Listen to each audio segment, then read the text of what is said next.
बंगाल में डीजीपी से लेकर सारे अफसर बदल दिए, क्योंकि इलेक्शन है। इलेक्शन लोगों से नहीं जीतते, ये इलेक्शन अपने ईडी, सीबीआई या इलेक्शन कमीशन या फिर जो अपने और डिपार्टमेंट है डराने वाले।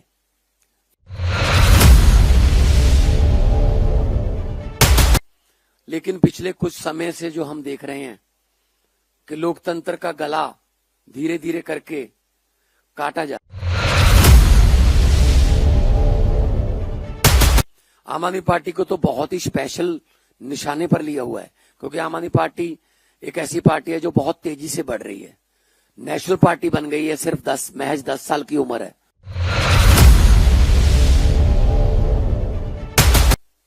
बीजेपी का ये सोचना कि कांग्रेस को तो झेल लेंगे, कांग्रेस के साथ तो मिले भी हुए हैं ये, कांग्रेस को तो झेल लेंगे, लेकिन तीसरा कोई पैदा ना हो जाए, इस सिलसिले में उन्होंने दिल्ली में हमारे नेताओं पर ईडी के पर्चे बनाए, हमारे बड़े बड़े नेताओं को जेल में किया। अरविंद केजरीवाल को जेल में दिया, एक सिटिंग सीएम को, हमारे डिप्टी सीएम को जेल में, हमारे राज्यसभा मेंबर संजय सिंह जेल में।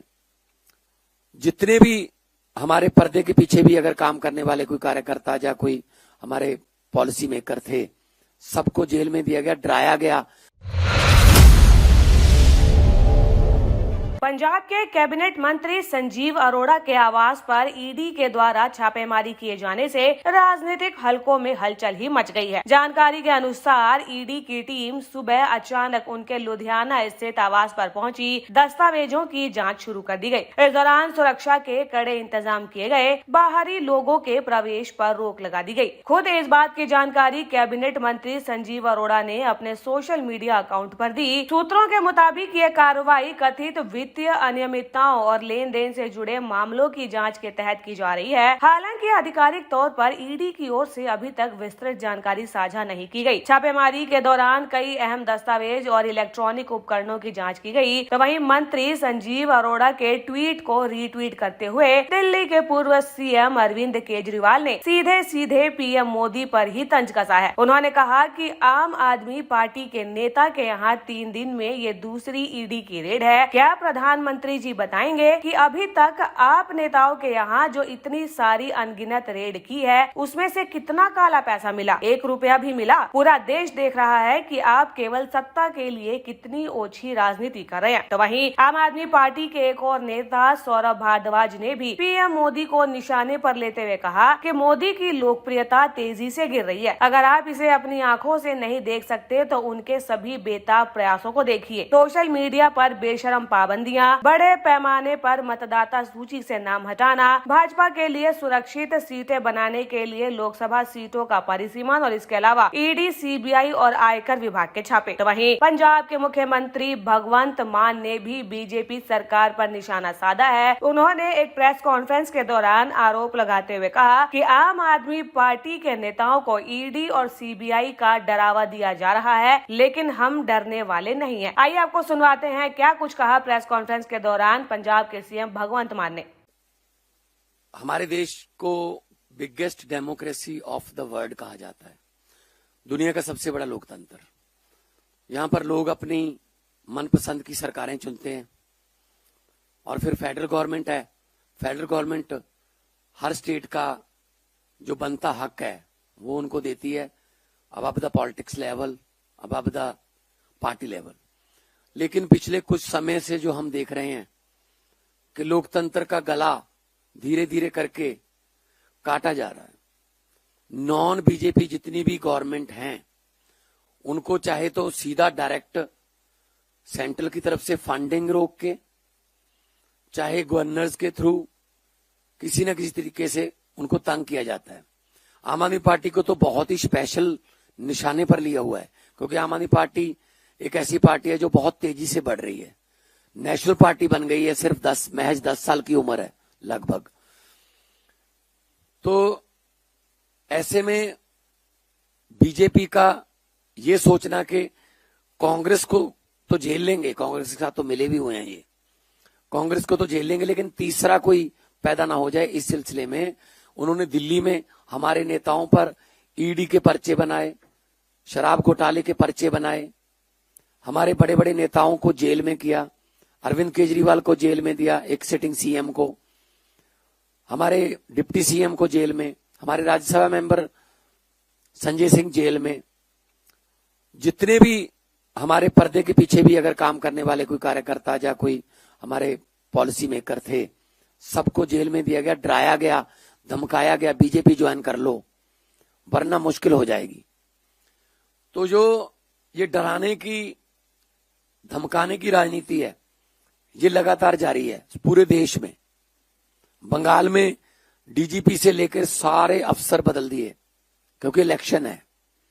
इलेक्शन लोगों से नहीं जीतते, ये इलेक्शन अपने ईडी, सीबीआई या इलेक्शन कमीशन या फिर जो अपने और डिपार्टमेंट हैं डराने वाले, ये उनके जरिए जीतते हैं। पिछले दिनों हमारे पंजाब से राज्यसभा सांसद अशोक मित्तल जी के यहां ईडी की रेड हुई। जो लवली यूनिवर्सिटी चलाते हैं, वहां पे 40,000 के करीब स्टूडेंट जो है वो शिक्षा लेता है। 35 से ज्यादा कंट्रीज से वहां पे स्टूडेंट जो है पढ़ने के लिए आते हैं। क्योंकि वो आम आदमी पार्टी के राज्यसभा के सांसद हैं, इसलिए अचानक से वो दागी हो गए। आज संजीव अरोड़ा जी के घर पे इस समय ईडी की रेड चल रही है। संजीव अरोड़ा जी हमारे बिजली मंत्री हैं, हमारे लोकल बॉडीज मिनिस्टर हैं। बुरी तरह से उन्होंने बीजेपी को हराया था बाई इलेक्शन में लुधियाना से, तो आज वो भी दागी हो गए। मतलब क्या है? मतलब है बीजेपी द्वारा 2027 के विधानसभा की चुनाव की तैयारी शुरू। ईडी भेजो, इनकम टैक्स भेजो, नोटिस भेजो, डराओ, क्योंकि इनको तो 117 बंदे नहीं मिल रहे। इलेक्शन में इलेक्शन लड़ने के लिए 117 बंदे नहीं मिल रहे बीजेपी को, तो वो कह रही है ईडी भेज के डराओ, जा तो तुम लड़ो ना, जा हमारे वॉशिंग मशीन में से निकलो। तो बहुत ही खतरनाक रुझान है, लोकतंत्र की हत्या हो रही है। इसकी कड़े शब्दों में निंदा भी करते हैं, और सिर्फ और सिर्फ नॉन बीजेपी सरकारों को तंग किया जा रहा है। सिर्फ और सिर्फ विपक्ष के नेताओं पर ये ईडी का जो डंडा चलता है, और निकलता कुछ भी नहीं है उसमें। अरविंद केजरीवाल और मनीष सिसोदिया जी को बाइज्जत बरी कर दिया गया। बरी भी नहीं कहूंगा मैं, मुकदमा ही नहीं शुरू हो सकता उन दस्तावेजों को के आधार पर। तो इसका मतलब इतना झूठा केस था कि मुकदमा ही नहीं हो सकता, लेकिन कहते हैं एक बार अंदर कर दो, बाद में इलेक्शन होने दो, फिर देखते हैं बाद में क्या होता है। हां, अगर कोई इनके आगे झुक गया, इनकी ईन मान ली, तो फिर वो वॉशिंग मशीन में से निकल के बिल्कुल दूध का धुला हो जाता है। उसके सारे दाग जो है वो मिट जाते हैं। क्या ये डेमोक्रेसी है? क्या ये लोकतंत्र है? ये डेमोक्रेसी नहीं है, ये डिक्टेटरशिप है। इन्होंने अभी बिहार का मुख्यमंत्री बनाया सम्राट चौधरी। कौन है वो? उस पर 7 कत्लों के केस का पर्चा है, जेल में रह के आया है, अपनी उम्र गलत बताई है, 3 बार उसने अपनी डेट ऑफ बर्थ चेंज की हुई है। कभी वो माइनर बन जाता है, कभी वो बालक बन जाता है। और ये जंगल राज की बात करते रहते हैं। तो अब कौन सा राज आ गया बिहार में? अब ये जंगल अच्छा है, जैसे वो ऐड आती है ना, दाग अच्छे हैं। तो जो बीजेपी द्वारा लगाए गए दाग हैं वो अच्छे हैं। जितना मर्जी ये हमें तंग कर ले, जितना मर्जी ये ईडी, सीबीआई, जो भी इनके पास एजेंसियां हैं भेज लें, लेकिन हम डरने वाले नहीं हैं। हम वो पत्ते नहीं हैं। खास तौर पे मैं कहना चाहता हूं हम वो पत्ते नहीं हैं जो शाख से टूटकर गिर जाएंगे। आंधियों को कह दो अपनी औकात में रहें। हम डरने वाले नहीं हैं, हम वो मिट्टी से बने हुए नहीं हैं, हम किसी और मिट्टी से बने हुए हैं। अब पंजाब में इनको 1 या 2 सीट आती हैं विधानसभा में। अब पंजाब में उसको बढ़ाने के लिए ईडी का सहारा लिया जा रहा है। पंजाब में इनके पास कोई केडर नहीं है, कोई नेता नहीं है, इसलिए कांग्रेस से, अकाली दल से, जहां से मिलता ले लो। कांग्रेस का प्रधान ले लिया, कांग्रेस का एक्स सीएम ले लिया, कांग्रेस का एक्स खजाना मंत्री ले लिया, कांग्रेस का एमएलए ले लिया, कांग्रेस का एक्स एमपी ले लिया, मिनिस्टर ले लिए कांग्रेस के। बीजेपी ने एक कांग्रेस विंग बना रखा है पंजाब में, बीजेपी का कांग्रेस विंग, क्योंकि उनके केस होंगे, उन केसों को फिर दबाना भी है, तो वो उनको डरा के, उनको फाइलें दिखा के डराते हैं। ये लोकतंत्र है। मोदी साहब का ध्यान होना चाहिए था कि कैसे देश में बेरोजगारी खत्म की जा सकती है, कैसे अच्छे स्कूल हो सकते हैं, कैसे अस्पताल में अच्छा इलाज हो सकता है, कैसे करोड़ों नौजवानों को नौकरियां मिल सकती हैं, कैसे ये एलपीजी या पेट्रोलियम पदार्थों का जो जंग लगी हुई है उसमें से हमने बीच में से कैसे निकलना है ताकि हमारे देश के लोगों पर या उनकी जेब पर कोई बोझ ना आए।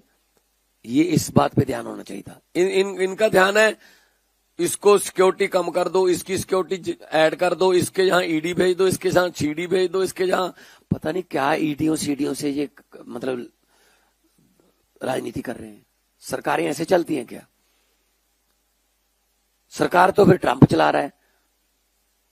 जब सरकार चलाने की बात आती है तो वाशिंगटन से, व्हाइट हाउस से ऑर्डर आते हैं कि आपको 1 महीने की इजाजत दी जाती है, आप यहां से तेल ले लो, आप यहां से एलपीजी ले लो, आपको 3 जहाज अलाउ किए जाते हैं, ये ले लो, लेकिन इसके बाद नहीं। तो फिर बिशप गुरु बनने चले थे, बिशप चेले बन गए हम तो क्या ऐसे देश चलता है? और कुछ भी बोल देते हैं, कुछ भी बोल देते हैं। सतेंद्र जैन हमारे नेता, मतलब लगभग 90% हमारी पार्टी के नेताओं को जेल दिखा दी इन्होंने, जबकि किया कुछ भी नहीं है। तो इनका ये ईडी का हथियार, ये सीडी का हथियार, ये सीबीआई का हथियार, ये इलेक्शन कमीशन का, आप देखिए बंगाल में क्या हो रहा है। बंगाल में हड़कंप मचा हुआ है और इलेक्शन कमीशन धमकी दे रहा है एक पार्टी को, पॉलिटिकल पार्टी को, अब तेरी नहीं चलेगी। किसका मतलब किसकी चलेगी? अब बीजेपी की चलेगी। किसी भी हालत में जीतना है, किसी भी हालत में बंगाल को हथियाना है, केरला को हथियाना है, तमिलनाडु को हथियाना है, फिर भले ही उसके लिए हमें डिलिमिटेशन करनी पड़े, ये वो लालच देने पड़े, कोई भी लालच देना पड़े, लेकिन जीतना है।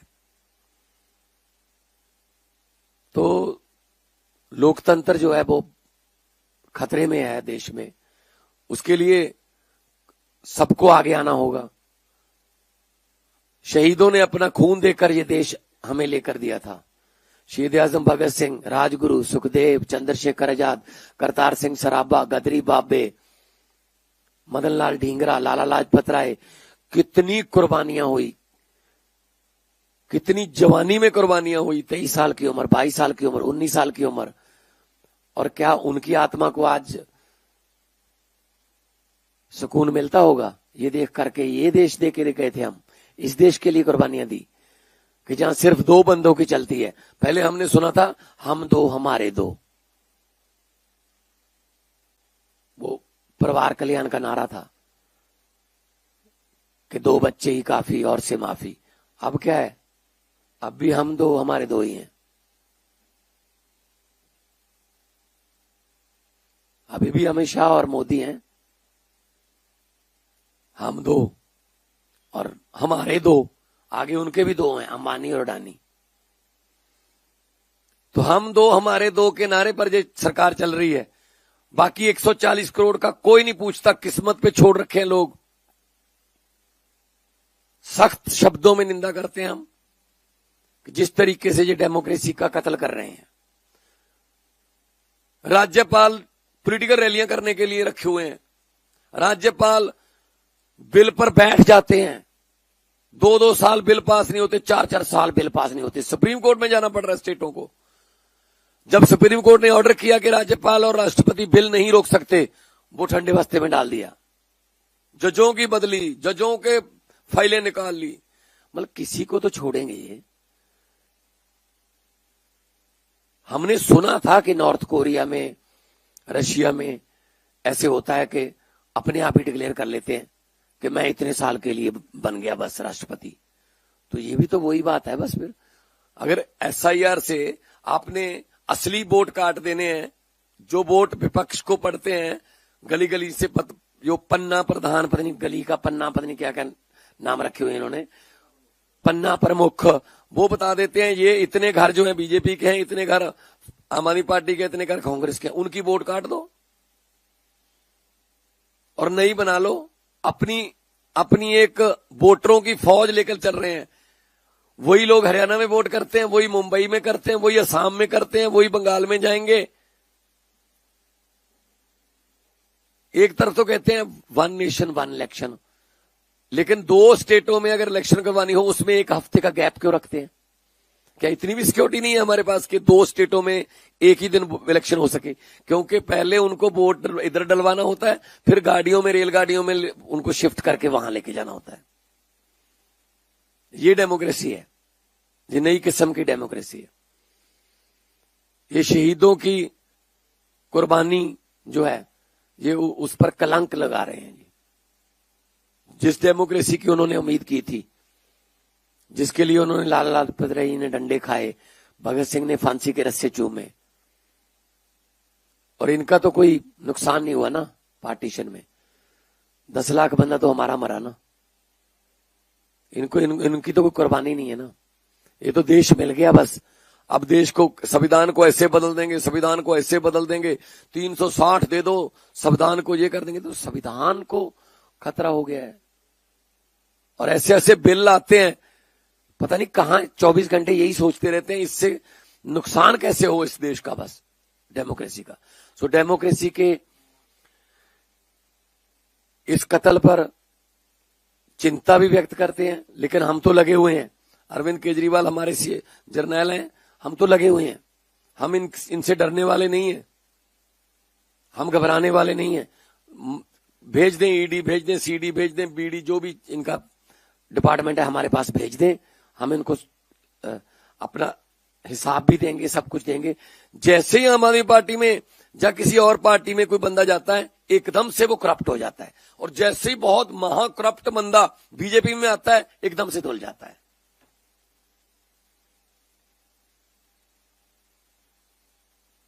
तो ये वॉशिंग मशीन जो बना रखी है बीजेपी ने, ज्यादा देर नहीं चलेगी। अगर वॉशिंग मशीन में ज्यादा देर दागी कपड़े डालते रहोगे तो एक दिन उसका भी फिल्टर बंद हो जाता है। ख्याल रखना चाहिए। सिकंदर दुनिया जीतने लगा था 17.5 साल की उम्र में, जीतता गया, आगे बढ़ता गया, जीतता गया, आगे बढ़ता गया, पीछे वापस जाना भूल गया था वो। जब तक वो वापस आने के बारे में सोचने लगा, तो जो जख्मी राजे थे वो तैयार हो गए थे कि आजा, वापस कैसे जाएगा, आजा। तो कोई ना कोई दिन इनका भी आएगा। 100 सुनार की एक लोहार की, 100 दिन चोर दा एक दिन साध दा। सो अज जिहड़ा ये साडे ईडी दे छापे मार के ਜਾਂ ਸਾਨੂੰ ਡਰਾਉਣ ਦੀ ਕੋਸ਼ਿਸ਼ ਕਰ ਰਿਹਾ ਹੈ, ਇਹ ਬਹੁਤ ਕਾਇਰਾਨਾ ਕਾਰਵਾਈ ਹੈ। ਸਖਤ ਸ਼ਬਦਾਂ 'ਚ ਨਿੰਦਾ ਕਰਦੇ ਹਾਂ ਅਸੀਂ ਉਹਨਾਂ ਨੂੰ। ਸਾਰਾ ਇਸ ਤੋਂ ਪਹਿਲਾਂ ਵੀ ਸਾਡੇ ਗੱਜਣ ਮਾਜਰੇ ਤੇ ਪੁਰਾਣੇ ਕੇਸ ਕੱਢ ਲਏ ਸਾਡੇ ਐਮਐਲਏ ਤੇ। ਇਹਨਾਂ ਦੇ ਆਪਣੇ ਜਿਹੜੇ ਨੇ, ਉਹਨਾਂ ਦੇ ਘੁਟਾਲੇ ਜਿਹੜੇ ਨੇ ਉਹ ਮਤਲਬ ਮਾਫ ਨੇ, ਉਹ ਮਾਫ ਹੈ, ਉਹ ਆਮ ਮਾਫੀ 'ਚ ਆ ਜਾਂਦੇ ਨੇ। ਸੋ ਸਖਤ ਸ਼ਬਦਾਂ 'ਚ ਵਿਰੋਧ ਕਰਦੇ ਹਾਂ ਤੇ ਅਸੀਂ ਲੜਾਂਗੇ। ਅਸੀਂ सच्चाई ते खड़े हैं। सच नू आंच, सांच को आंच होती है, क्योंकि फर्क भराउण दी लोड़ नहीं। मैं साडे कार्यकर्तावां नू भी, साडे सारे वैलविशरां नू और देशवासियों नू कहना चाहुंदा, इंसाफ दा दिन नहीं छड़ना। जो लोकां दे दिल चों ये डर नहीं जांदा, मैं लोकां नू ये कहना चाहुंदा कि रात लम्मी होण दा मतलब सूरज मर नहीं जांदा। सूरज चढ़ूगा इंसाफ दा, एक ना एक दिन चढ़ूगा। 700-800 साल राज करके गए मुगल साडे ते फिर भी खत्म हो गए, हालांकि कोई विरोधी पार्टी नहीं सी उस वेले, क्योंकि नक सुन मारदा ना लत्त मारदा, रब जदों मारदा मत मारदा। इन्हां दी मत बजी हुई है हुण। जिस किस्म का हंकार, जिस किस्म का प्राउड लैके ये तुर रहे ने, पूरी दुनिया च लानतां पै रहीआं ने इस वक्त। सिर्फ चंद मीडिया वाले ने जिहड़े कहंदे ने कमाल का मास्टर स्ट्रोक, नरेगा हटा दो तां भी मास्टर स्ट्रोक, नरेगा ला दो तां भी master stroke, operation संदूर master stroke, Trump ने ऑपरेशन संदूर बंद कराता मास्टर स्ट्रोक, ईरान नाल कोई लड़ाई नहीं सी मास्टर स्ट्रोक, हुण आपां उत्थों लिया करांगे तेल फलाने तो तां मास्टर स्ट्रोक। उन्हां दे इन्ने मास्टर स्ट्रोक ने कि तो उन्होंने तो लिख के आउंदा जी कि आ पढ़ना है भाई अज शाम नूं, पढ़ दिंदे ने। कोई गल नहीं, हंगरी च होया तुसीं देखिओ, हुण हंगरी दे उत्थे भी ऐं करदे सी। उन्हें जुडिशली भी खरीद रखी सी, उन्हें मीडिया भी खरीद रखिया सी, उन्हें सब कुछ सारे सोर्सेज रिसोर्सेज सारे खरीद रखे सी। हंगरी दी जिहड़ा डिक्टेटर सीगा, वोटां पवाइयां, बहुत बुरी तरह हार गया। जदों लोग एक पासे हो जाना, नेरी आवे, फिर नेरी अगे कुछ नहीं हटदा हुंदा। सो मैं इन्हां नूं कहना चाहुंदा 2027 दी जे तैयारी करनी है तां लोकां 'च जाके करो, ना कि ईडियां सीडियां नाल। बहुत बहुत धन्नवाद, बहुत बहुत मेहरबानी। न्यूज़ के लिए ब्यूरो रिपोर्ट।